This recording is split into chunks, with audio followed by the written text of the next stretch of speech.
Donc, Monsieur Lapointe, parlez-moi des couleuvres ainsi que des tortues que vous cherchez à recenser. En ce qui concerne les couleuvres, on cherche à améliorer nos connaissances sur deux espèces particulièrement, là. La couleuvre à collier et la couleuvre verte. C'est les deux espèces qui sont sur la liste des espèces fauniques susceptibles d'être désignées menacées ou vulnérables.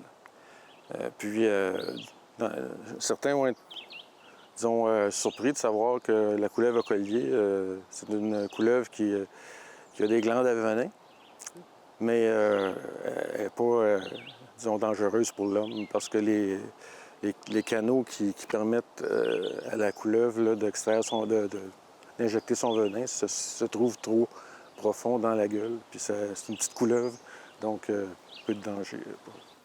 Et pour ce qui est des tortues? Les tortues, c'est toutes les espèces qui nous intéressent parce que c'est des espèces à la limite nordique de leur répartition.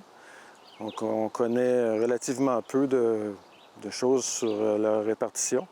L'espèce qui nous intéresse le plus présentement, c'est la tortue mouchetée. C'est une espèce qu'avant 2001, on ne savait pas qu'on avait dans la région. Et comment ces données-là vont vous aider dans votre travail? Pour permettre éventuellement là, d'avoir un meilleur portrait de leur présence sur le territoire. Et on les retrouve où exactement, ces couleuvres et ces tortues-là?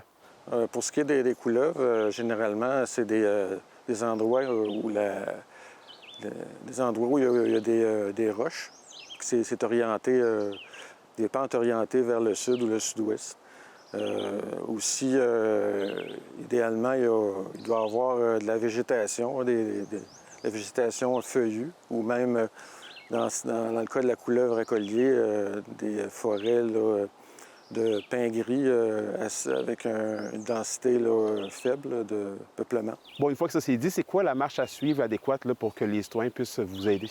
On recommande de nous fournir une date, une localisation. Avec les téléphones mobiles, on peut maintenant là, avoir ça assez facilement. Prendre une photo, au moins une photo de l'animal. Si la personne n'a pas de GPS ou de téléphone cellulaire, bien, elle peut nous fournir une information comme une borne kilométrique, ou bien une carte avec un point dessus. Et vous nous envoyez ça à Abitibi-Témiscamingue.phone à commercial environnement.gouv.qc.ca.